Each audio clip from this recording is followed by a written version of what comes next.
1945년 12월 5일 미 해군의 5대 어벤져 내격기가 플로리다 해안에서 훈련 비행을 위해 이륙했습니다. 이 시간 후 이들은 완전히 사라졌고 다시는 발견되지 않았습니다. 구조를 위해 파견된 마틴 마리너 수상기까지 흔적 없이 증발했죠. 이곳이 바로 바다의 무덤이라 불리는 버뮤다 삼각지대입니다. 안녕하세요. 진실의 그림자입니다. 오늘은 세계에서 가장 미스터리한 바다, 버뮤다 삼각지대의 비밀을 파헤쳐 보겠습니다. 수많은 배와 비행기가 사라진 이 신비로운 바다 위 삼각형 지역의 진실은 과연 무엇일까요? 지금 구독 버튼과 좋아요를 눌러주시고 함께 이 미스터리 여행을 떠나보시죠. 버뮤다 삼각지대는 북대서양에 위치한 약 130만 평방킬로미터 면적의 바다입니다. 플로리다의 마이애미, 버뮤다 제도, 푸에르토리코를 잇는 가상의 삼각형 지역으로 악마의 삼각지대 또는 사탄의 삼각지대라고도 불립니다. 이 지역이 세계적 주목을 받게 된 계기는 1950년 기자 에드워드 반 윙클 존스가 AP통신에 기고한 기사에서 시작됩니다. 그는 이 지역에서 발생한 다수의 실종 사건들을 연결지어 악마의 바다라고 명명했습니다. 하지만 버뮤다 삼각지대라는 용어를 처음 사용한 사람은 1964년 빈센트 가디스였습니다. 이후 1974년 찰스 벌리츠가 출간한 버뮤다 삼각지대라는 책이 베스트셀러가 되면서 이 미스터리는 전 세계인의 관심사가 되었습니다. 벌리츠는 이 지역에서 발생한 수많은 실종 사건들을 수집하여 초자 연적 현상의 증거로 제시했습니다. 그의 책은 20여 개 언어로 번역되어 500만 부 이상 팔렸고 버뮤다 삼각지대는 대중문화의 아이콘이 되었습니다. 하지만 과연 이 지역이 정말로 다른 바다보다 더 위험한 곳일까요? 통계적으로 살펴보면 버뮤다 삼각지대를 지나는 선박과 항공기의 수는 연간 수만 척에 달합니다. 이는 세계에서 가장 교통량이 많은 해상 및 항공 루트 중 하나입니다. 미국 해양경비대의 공식 입장은 버뮤다 삼각지대에서의 실종률이 다른 해상 지역보다 통계적으로 높지 않다는 것입니다. 1945년 12월 5일 미 해군 포트 로더데일 기지에서 일어난 사건은 버뮤다 삼각지대 미스터리의 출발점이 되었습니다. 플라이트 19라는 코드명으로 불린 5대의 TBM 어벤져 내격기가 정규 훈련 비행을 위해 오후 2시 10분에 이륙했습니다. 비행 편대를 이끈 것은 찰스 테일러 중위였습니다. 그는 2,500시간의 비행 경력을 가진 베테랑 조종사였지만 이상하게도 이 지역에서의 비행 경험은 많지 않았습니다. 비행 계획은 간단했습니다. 동쪽으로 193km 비행하여 바하마 제도 근처에서 폭격 연습을 하고 북쪽으로 방향을 바꿔 73km 더 비행한 후 기지로 돌아오는 것이었습니다. 오후 3시 45분 테일러 중위로부터 첫 번째 이상 신호가 들려왔습니다. 콜링타워. 이것은 응급 상황입니다. 우리는 항로를 잃은 것 같습니다. 육지가 보이지 않습니다. 관제탑에서는 즉시 응답했지만 테일러의 답변은 더욱 혼란스러웠습니다. 나침반이 미쳤습니다. 바다가 이상하게 보입니다. 우리가 어디에 있는지 모르겠습니다. 무선 교신은 계속 이어졌지만 점점 더 절망적이 되었습니다. 모든 것이 이상합니다. 바다도 하늘도 제대로 보이지 않습니다. 오후 4시 25분 테일러는 다른 조종사에게 지휘권을 넘기려 했지만 혼란은 계속되었습니다. 마지막 교신은 오후 7시 4분이었습니다. 연료가 75갤런 남았습니다. 이후 완전한 침묵만이 흘렀습니다. 더욱 놀라운 것은 구조를 위해 파견된 PBM 마리너 수상기도 사라졌다는 것입니다. 13명의 승무원을 태운 이 구조기는 플라이트 19를 찾기 위해 오후 7시 27분에 이륙했지만 23분 후 레이더에서 사라졌습니다. 총 27명의 군인이 한순간에 증발한 것입니다. 항공기만이 버뮤다 삼각지대에서 사라진 것은 아닙니다. 수많은 선박들도 이 바다에서 흔적 없이 사라졌습니다.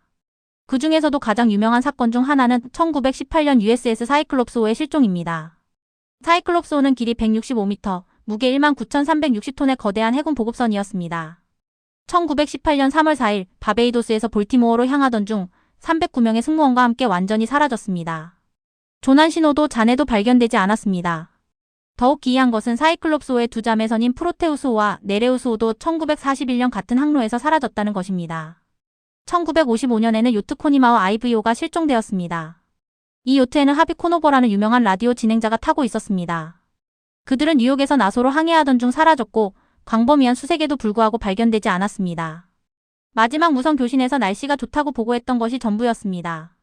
1963년에는 해상 황산 운반선 마린 황산 클리노가 실종되었습니다. 39명의 승무원을 태운 이 배는 텍사스에서 노포크로 항해하던 중 사라졌습니다. 미 해양경비대는 이를 바다에서 일어난 가장 당혹스러운 해상 미스터리 중 하나라고 표현했습니다. 하지만 해양 전문가들은 이러한 실종 사건들에 대해 다른 설명을 제시합니다. 버뮤다 삼각지대는 걸프 스트림이라는 강력한 해류가 지나가는 지역으로 이 해류는 시속 8km로 흐르며 선박의 잔해를 빠르게 바다 깊은 곳으로 끌고 갈 수 있습니다.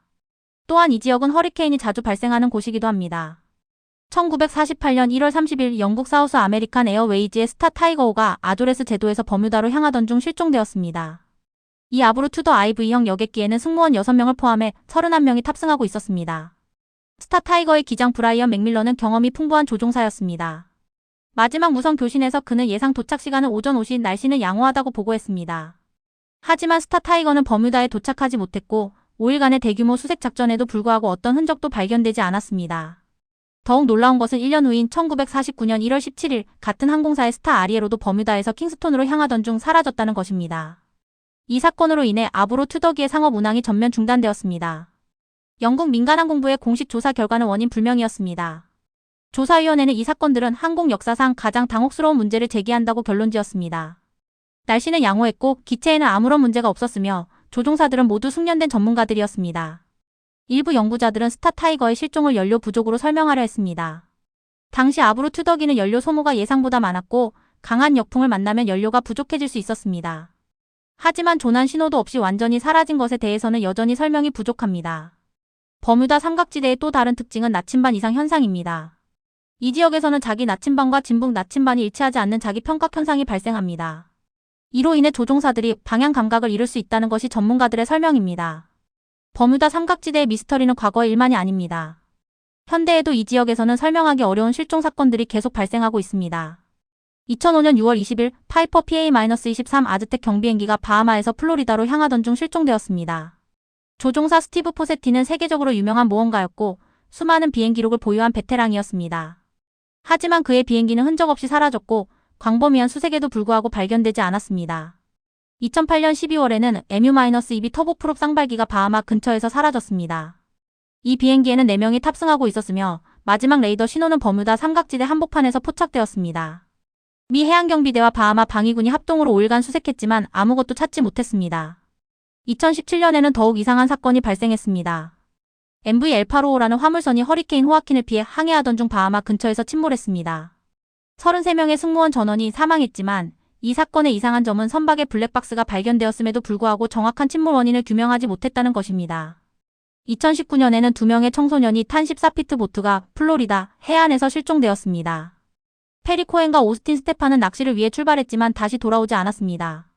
이들의 보트는 1년 후 버뮤다 근처에서 발견되었지만 두 청소년의 행방은 여전히 오리무중입니다. 현대 기술의 발달에도 불구하고 왜 이런 일들이 계속 발생하는 걸까요? GPS 시스템도 위성통신도 첨단 레이더도 있는데 말입니다. 일부 전문가들은 이 지역의 특수한 자기장 환경이 전자장비의 오작동을 일으킬 수 있다고 주장합니다. 버뮤다 삼각지대의 이상 현상은 현대에 시작된 것이 아닙니다. 1492년 크리스토퍼 콜럼버스가 신대륙을 발견하기 위해 항해했을 때도 이미 기이한 현상들이 기록되어 있습니다. 콜럼버스의 항해 일지에 따르면 사르가소 해를 지나던 중 나침반이 이상하게 작동했다고 기록되어 있습니다. 당시에는 자기 편각에 대한 개념이 없었기 때문에 선원들은 이를 매우 불길한 징조로 여겼습니다. 콜럼버스는 선원들의 동요를 막기 위해 이 사실을 숨겼다고 일지에 적었습니다. 더욱 놀라운 것은 콜럼버스가 목격했다고 기록한 하늘에서 춤추는 불빛입니다.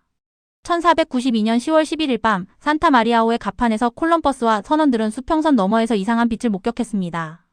그는 이를 촛불처럼 위아래로 움직이는 빛이라고 묘사했습니다. 16세기와 17세기의 다른 탐험가들도 비슷한 경험을 기록으로 남겼습니다. 1609년 헨리 허드슨은 이 지역에서 바다에서 솟아오르는 거대한 불기둥을 목격했다고 기록했습니다. 1750년에는 영국 해군 제독 조지 서머즈가 바다 위에서 회전하는 거대한 물기둥을 보았다고 보고했습니다. 이러한 역사적 기록들은 버뮤다 삼각지대의 이상 현상이 수세기에 걸쳐 지속되어 왔음을 보여줍니다. 하지만 현대 과학은 이러한 현상들에 대해 합리적인 설명을 제시합니다. 나침반 이상은 이 지역의 자기 편각 현상으로 설명할 수 있습니다. 지구의 자기 북극은 진북극과 다른 위치에 있으며 이 차이는 지역마다 다릅니다.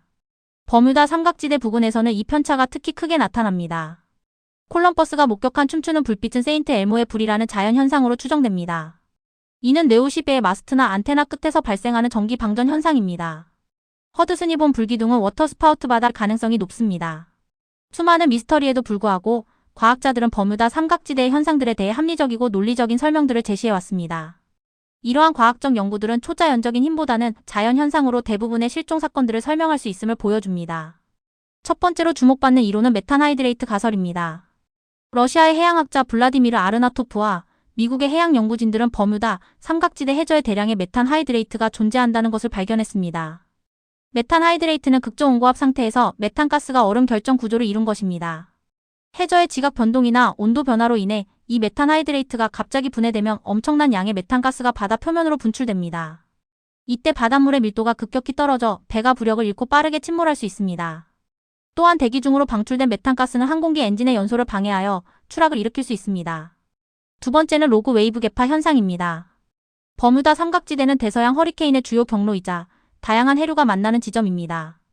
이러한 조건에서는 예측하기 어려운 거대한 파도가 갑자기 발생할 수 있습니다. 높이 30m가 넘는 이런 개파는 대형 선박도 순식간에 침몰시킬 수 있습니다. 세 번째는 자기장 이상 현상입니다. 지질학자들은 이 지역의 해저에 철분이 풍부한 광물질이 대량으로 매장되어 있다고 보고했습니다. 이는 국지적인 자기장 교란을 일으켜 나침반과 전자장비의 오작동을 유발할 수 있습니다. 네 번째는 기상 현상입니다. 버뮤다 삼각지대는 열대성 저기압 허리케인, 워터스파우트가 자주 발생하는 지역입니다. 또한 갑작스러운 기압 변화와 강한 바람이 동반되는 미세 폭발 MICR-OBURST 현상도 항공기 사고의 원인이 될 수 있습니다. 마지막으로 통계적 착각 효과가 있습니다. 미국 해양경비대와 로이드 성급협회의 통계에 따르면 버뮤다 삼각지대에서의 선박 및 항공기 실종률은 다른 해역과 비교해 특별히 높지 않다고 합니다. 버뮤다 삼각지대는 과학적 논란을 넘어 대중문화의 아이콘이 되었습니다. 1970년대부터 시작된 이 현상은 책, 영화, 다큐멘터리, 그리고 최근의 유튜브 콘텐츠에 이르기까지 다양한 형태로 재생산되어 왔습니다. 1974년 찰스 벌리츠의 책 버뮤다 삼각지대가 출간된 후 수많은 작가들이 이 주제를 다룬 책들을 출간했습니다. 이반 샌더슨의 보이지 않는 거주자들, 존 월러스 스펜서의 림보의 사라진 것들, 리처드 위너의 악마의 삼각지대 등이 베스트셀러가 되었습니다. 이들 책은 버뮤다 삼각지대를 외계인의 기직, 아틀란티스의 잔재, 시공간의 문 등으로 묘사했습니다. 할리우드도 이 소재에 주목했습니다. 1978년 영화 버뮤다 삼각지대를 시작으로 클로즈 인카운터, X-파일 등의 SF 작품들이 버뮤다 삼각지대를 미스터리의 상징으로 사용했습니다. 최근에는 퍼시픽 림, 트랜스포머 시리즈에서도 이 지역이 중요한 배경으로 등장합니다. 텔레비전에서도 버뮤다 삼각지대는 인기 소재였습니다. 히스토리 채널, 디스커버리 채널, 내셔널 지오그래픽 등에서는 수십 편의 다큐멘터리를 제작했습니다. 하지만 이들 프로그램 중 상당수는 과학적 사실보다는 시청률을 위해 자극적인 내용을 선호하는 경향을 보였습니다. 인터넷 시대가 되면서 버뮤다 삼각지대에 대한 이야기는 더욱 다양해졌습니다. 유튜브에는 수천 개의 관련 영상이 업로드되어 있고 각종 음모론과 추측들이 난무합니다. 일부는 정부의 비밀 실험, 외계인 납치, 시간 여행 등의 이론을 제시하기도 합니다. 하지만 이러한 대중문화적 관심이 역설적으로 과학적 연구를 저해하는 측면도 있습니다. 자극적이고 신비한 이야기에 익숙해진 대중들은 평범한 과학적 설명에는 관심을 보이지 않게 되었습니다. 이로 인해 버뮤다 삼각지대는 과학과 미신 사이의 경계선에서 계속 논란의 중심에 있게 되었습니다. 최근 소셜미디어의 발달로 버뮤다 삼각지대에 대한 새로운 이론들이 빠르게 확산되고 있습니다. 틱톡, 인스타그램, 유튜브를 통해 젊은 세대들도 이 미스터리에 관심을 갖게 되었고 새로운 형태의 콘텐츠들이 생산되고 있습니다. 하지만 이 과정에서 사실과 허구가 뒤섞이는 경우도 많아 정확한 정보 전달의 중요성이 더욱 커지고 있습니다. 21세기에 들어서면서 첨단 해양 탐사 기술과 위성 기술의 발달로 버뮤다 삼각지대에 대한 새로운 사실들이 밝혀지고 있습니다. 이러한 기술적 진보는 과거의 미스터리에 대한 보다 과학적이고 정확한 해답을 제시하고 있습니다. 2016년 노르웨이의 트롬소 대학교 연구진은 버뮤다 삼각지대를 포함한 바렌츠해에서 거대한 크레이터들을 발견했습니다. 이 크레이터들은 지름이 800m에 달하며 해저에서 분출하는 메탄가스에 의해 형성된 것으로 확인되었습니다. 이는 앞서 제기된 메탄 하이드레이트 이론을 뒷받침하는 중요한 증거가 되었습니다. NASA의 위성 관측 데이터는 버뮤다 삼각지대 상공에서 발생하는 육각형 모양의 구름 형성을 포착했습니다. 이러한 구름은 시속 270km의 강풍을 동반하며 마이크로버스트라는 급속한 하강 기류를 만들어냅니다. 이는 항공기에게 치명적인 위험을 가할 수 있는 자연현상입니다. 해양연구선을 이용한 정밀 해저 매핑 작업도 새로운 발견을 가져왔습니다. 미국 해양대기청의 연구에 따르면 버뮤다 삼각지대 해저에는 복잡한 지형과 깊은 해구들이 존재합니다. 푸에르토리코 해구는 깊이가 8,600m에 달하며 이러한 극심한 수심 변화는 예측하기 어려운 해류와 파도를 만들어냅니다. 자기장 연구에서도 중요한 진전이 있었습니다. 지구 물리학자들은 정밀한 자기장 측정을 통해 이 지역의 자기장 이상이 실제로 존재함을 확인했습니다. 하지만 이러한 이상이 선박이나 항공기의 실종을 직접적으로 일으킬 정도로 강력하지는 않다는 것도 함께 밝혀졌습니다. 위성통신 기술의 발달로 현재는 버뮤다 삼각지대를 지나는 모든 항공기와 선박의 위치를 실시간으로 추적할 수 있게 되었습니다. 이로 인해 과거와 같은 완전한 실종 사건은 현저히 줄어들었습니다. 2000년 이후 이 지역에서 발생한 실종 사건들은 대부분 악천후나 기계 결함 등 명확한 원인이 확인되었습니다. 해저 잔해 탐사 기술도 크게 발달했습니다. 무인 잠수정과 측면 주사 소나를 이용해 과거에는 불가능했던 심해 탐사가 가능해졌습니다. 이를 통해 일부 역사적 실종 사건의 잔해들이 발견되기도 했습니다. 긴 탐험을 마무리하며 우리는 버뮤다 삼각지대가 과연 정말로 미스터리한 곳인지 아니면 과장된 전설인지에 대한 결론을 내려야 합니다. 수십 년간의 연구와 현대 기술의 발달은 이 질문에 대한 명확한 답을 제시하고 있습니다. 통계적으로 살펴보면 버뮤다 삼각지대에서의 사고율은 전 세계 다른 해상 교통로와 비교해 특별히 높지 않습니다. 미국 해양경비대의 공식 자료에 따르면 이 지역을 지나는 연간 항공기와 선박의 수는 수만 대에 달하지만 사고 비율은 다른 지역과 유사합니다. 과거의 유명한 실종 사건들도 새로운 관점에서 재조명되고 있습니다.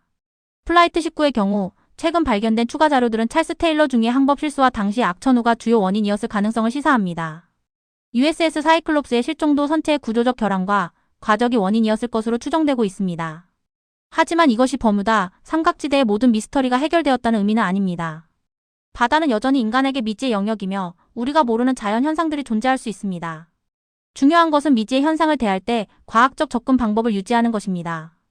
버뮤다 삼각지대의 진정한 교훈은 인간의 상상력과 자연에 대한 경외심 그리고 과학적 탐구 정신의 조화에 있을지도 모릅니다. 미스터리를 완전히 부정할 필요도 맹신할 필요도 없습니다. 대신 열린 마음으로 증거를 검토하고 합리적인 결론을 도출하려는 자세가 중요합니다. 현대의 첨단 기술로도 바다의 모든 비밀이 밝혀진 것은 아닙니다. 심해 탐사율은 아직도 5%에 불과하며 우리가 달에 대해 아는 것보다 바다에 대해 모르는 것이 더 많다고 합니다. 이런 관점에서 보면 버뮤다 삼각지대는 여전히 탐구할 가치가 있는 흥미로운 지역입니다. 결국 버뮤다 삼각지대는 바다의 무덤이라는 별명보다는 인간의 호기심과 과학 정신이 만나는 실험실이라고 부르는 것이 더 적절할 것 같습니다. 미스터리는 우리의 상상력을 자극하지만 과학은 우리에게 진실을 보여줍니다. 그리고 그 진실 또한 충분히 흥미롭고 경이로운 것입니다. 지금까지 진실의 그림자와 함께 버뮤다 삼각지대의 비밀을 탐험해보았습니다. 미스터리와 과학, 전설과 사실 사이에서 우리는 무엇을 발견했을까요? 여러분은 어떤 결론을 내리셨나요? 이 영상이 도움이 되셨다면 좋아요와 구독 부탁드립니다. 여러분의 관심과 응원이 더 깊이 있는 미스터리 탐구의 원동력이 됩니다. 댓글로 여러분의 생각을 들려주세요. 다음에는 어떤 미스터리를 함께 탐험해볼까요? 진실의 그림자는 항상 여러분과 함께 세상에 숨겨진 진실을 찾아 나서겠습니다. 구독과 알림 설정을 해주시면 새로운 미스터리 여행에 가장 먼저 초대받으실 수 있습니다. 감사합니다.